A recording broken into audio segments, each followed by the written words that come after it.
neroni naiz. Ta lotxagabe, burutik oinetara begiratuaz, hitzetik hortzera ala dio. Hemen, etxeko Andreak ala nagusia gaintzen du? Hemen, nagusia da nagusi, ta etxeko Andrea, etxeko Andre. Baina neskamearekikoak nik gaintzen ditut. Aizu, jana maniatzen bai aldakizu? Kozinan bai aldakizu eta kozinan bai aldakizu. Etxeko Andre danen leloa. Ta zertako? Ta bisirra puntia prehitzeko. Bai. Gaurko otorduak egiteko ez daukagu bildurrik. Jana ekarri ezkero ugari. Etxenetan ez da aurrek izango noski? Aurrak bai. Ta zoragarria gainera. Hala, ta zenbat? 5. 5? Horra bertan fraisoro. 11 aldiz Herodes gogoratu hasiko dute. Errazionamentuko ala bestelako gila jaten da? Otorduetan arduare izango dugu noski. Akeita la malte erabiltzen dute? Ni beti kafeona hartzen oituanago. Gure amak inoizan kafia. Baina espaldin badaukazute, berdin zaio arrautzaparia. Egunekoak izan ezkero etzaio xolik. Eta hoiek horrela dirala, ze orduetan jaikitzen dira etxe honetan? Noiz izaten da gosaria? 8:30. Goiztxo, garai horretarako azalduko espanintz, nire zaien gabe gosaldu. Ondo jaiuak geundeke horrelako neskame batekin. Aden galdetu beharra. Nire herriko bikarioak, txarteletakoan baino ere galdera gehiago alajaina. Arizan isildu gabe. Bateko bere logela ikusi behartzula. Besteko neskame laguna nolakoa otezan. Eta bapatean ala dio. Bertan gelitzuko naizela deritzot. Ez dirudi etxe aldrebesa. Ikusi egingo dut behintzat egun batzuetan. Isilune bat harrapatu nionean. Nik ere galderatxo bat egin nahi nizuke ba, sonio. Bai, nahi duen guzia, galdetu beza. Ara bat bakarra. Biolina jotzen bai aldakizu? Biolina jotzen? Ez. Biolina jotzen dakin neskamea dugu bihar. Zeba, baina biolina jotzen zertarako? Horratx, zuen beste izutu zaitu naurpila hura dana, negarraz hastian isildu azitzeko. Ta jakintzazu behin betiko, gutxi hitzegin, nahi ezpada utsegin. Hemen aurrean zauzkate dan etxeko Andre maiteak. Gaur edo bihar, neskame berri behar bazerate, gure jangoikoak pia edo praskantoni bezalako txia eratuko aldizuete ba. Ta nire etxerako ere, zuen artean egoki bat aurkituko baldin bazen idate, pozik asko hartuko nuke.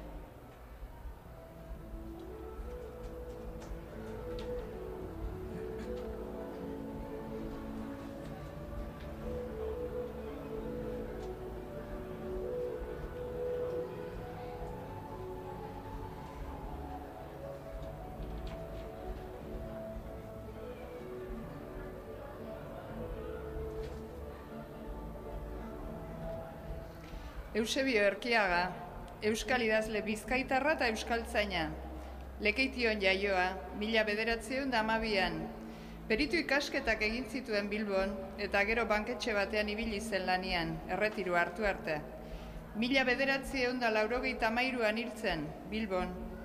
Euskara irakasle eta idazle oparoa izan zen Erkiaga, gai askotan aditua eta zaletua. Orfebre baten sotiltasun eta zehaztasunez landu zuen bere hizkera literarioa. Bizkaieraz idatzi zuen hasieran eta 1950 urtearen inguruan lapurtera klasikoaren alde egin zuen. Poesiak eta nobelagintzak eman zizkioten Erkiagari sari eta aipamenik handienak, baina beste genero ugari jorratu zituen.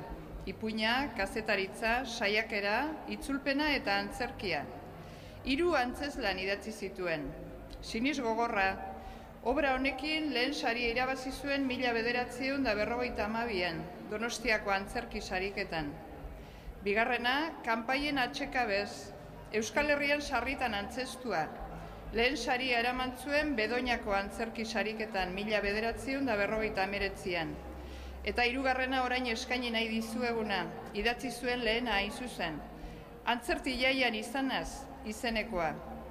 Antzeslan honekin Eusebio Erkiagak bigarren saria eskuratu zuen 1936 urteko Euskal Antzerki topaketetan.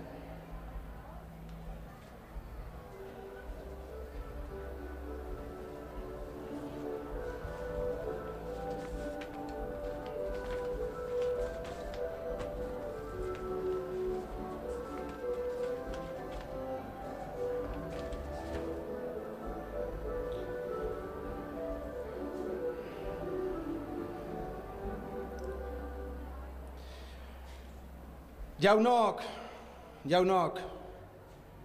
antzerki jaian izanaz, teatroa ikustera. Ta sekulakoan aspertu eragin dauzte, esan agertokian jardun dabenak. Ikusi eta entzun egitea baino beste zereginik izan ez dabenak baizik. Haek bai ikusleak. Badakizue, gure herri haulako herritxoetan zelako publikoa izan oidan. Baina niri, igun emuten dauztia honelangoak. Nazkagarri jataz.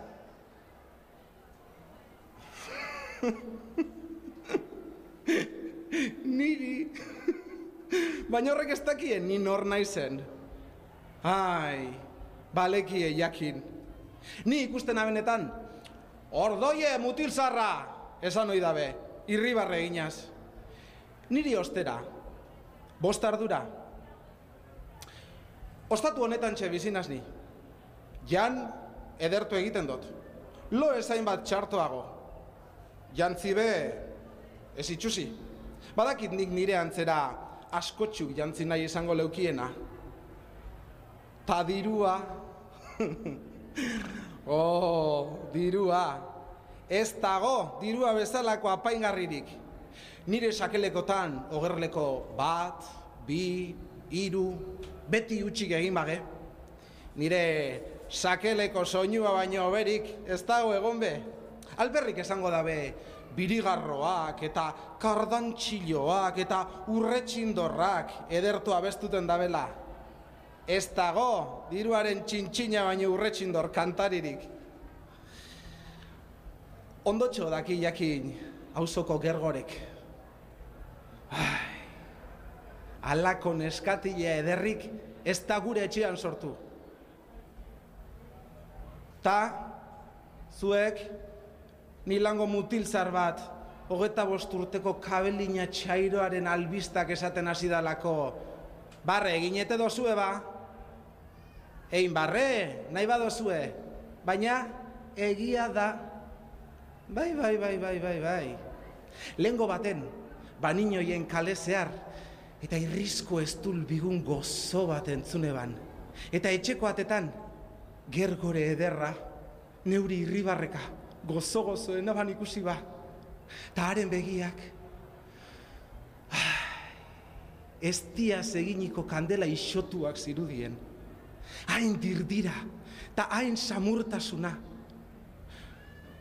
Une aretan ostera, erlearen estenkada zorrotzaren mina hartu neban bihotzaren erdian. Begirakune lotxabaga bat egin, barrek irkira zaratatxua jaurtita, bizkor aldendu zan, ene begien aurretik gergore zoragarria. Arrezkero, larri dago mutil zaharraren bihotza. Hortatik, niena zitzal eta erostaka bizitekoa ez. Ni ondo bizinaz. Gaur be, aparitxue ederto jan ondoren, ageitetxera joan naiz. Kafetxua eta abar hartzera. Txoko reder bat Espainetan jarri, isetu eta iruzpalau bidar txurgatu eta keia dariola ipini dudanean, txalo bilo ditut eta inese didar egin dut. Nire esku zaharta hotxetara, anagertu da, pampoxa inese, akeitetxeko neskatilea. Ia, inese, politori, zorrak zuritu behar ditut, esan dutzat ogerlekoa emonaz. Ta berak, ez dakit politxana zan, baina zeu bai, bazara ederra be. Nik orduan egin dudan barre algarea handia izan dantza, inguruko guztiak neuri begira jarrita, masiatzen hasi dirata. Leo de Gari! Honela xedaba nire izena. Ontxe be, naskatxekin diarduk, masiatzaile beti gazte horrek. Oiu egin dauz, tezagun batek. Oaindino be horretan, Leo de Gari, hotxe egin dau, han, bazter baten erdilo egon agure zimelak. Ta nik orduan, arro jarriaz, honelan esan eta jaulki deutzat. Zer bada, eu bezala, hor, zokondoan sartuta egon. Hemen aukak, eu baizen bizkorrago, ta doktoretsuago. Ezkongei, gaztegin, eta burugin. Han izan da izateko barre purruzta da. 3 edo 4 sabelari helduta estandu egin beharrean ikusi ditut. Beste aldean, gizen batek jaurti dauan karkara ozenaz eta egin dauan zirkinkadeaz aulkiari krak eragin eta anjoiak eperdiz gora gizon biribila. Ez tozue inoiz alako komerik ikusi. Edari etxeko nagusiak, mesedez, isilduteko eskatu daust, baldin apariak on egingo badautza. Ta gehienak barreari ezin eutxirik laga, eta eltxe alderantz egin dodanean, agure zimelak pozer didarra egin daust. Urteon askotan, Leo de Gari, aspaldian etxuat honen beste barrerik egin. Eskerrik asko. Eta hau esan bitartean, bere aboko aginbakar luze zorrotza agir izan dau. Baina, honezkero belu izango data, lotara behun barko neuketa, ze ordu bete da. Esan behar neutzuena baina, ez dut esan. Eta agindua zorra izan. Teatruko kontuak esaten hasi nahiatzu eta ahaztu egin jat. Ai, nire burua. Kanpantorre zaharrean lo dagoan orduariaren antzean dabil, urrean. Joanaz ba, antzokira, ta txartela erositanaz. Antzokia beterik zegoan. 11 lotxabaga bada munduan. Neure jartokian inorreztot aurkitu ba. Andra txipristin bat, nasai nire aulkian. Zelan edo alan, betondo galantaz, bialdu dut neure lekutik. Horra ba, hainbeste lanen ondoren, neure aulkian patxadaz jesarri, ta alangoren batean, jaso daue zapia, teloia. Zapia jasoarren, jentea barriketan. Iruditegian, alako txerpolari bat agertu danean, hasi dira barreka, eta ezer entzun ezinik. Noiz baite, zerbait isildu dira. Baina antzeslariak, zerbait barregarria egin orduko, barrirobe guztiak barre algaraka. Ze barregarria gero? Drama ituna, garai negargarrien ere aldu danean be. Barreka ez dira hasi batzuk, tiro entzun, eta barre. Amak esan, neure semea erailda be. Eta entzuleak barre. Aita bihotzeko minaren erasoaz lurrera jauzi, eta barre. Danari barre eta edozeri barre. Txor handik. Mur, hemendik. Kir batetik. Eta beste zarata gehiago bebai, beste nunbaitetik. Halako iskanbilik. Hango zaparradarik. Eta kolegioetan edukazioi harturiko senyoritak andereñoak norbait agertu orduko barriketan. Besteak, hau edo hori jasean egin ez dauelako, burua benaztu eragin dauzte. Ia ezerbe entzuten utzi ez. Ta noiz honenean, ezer urreltu bagi gelditu. Honelangoak, etxean gelditu beharko lirake. Ta ez inori kalte egitera joan antzokira. Zeuepe entzuleok, albokoari ondo entzuten galazotera ezinien etorriko ez da. Ni be, naz etorri ba, zuei aspertu eragitera. Beraz, Gabon jaun Andreok, ondo lo egin.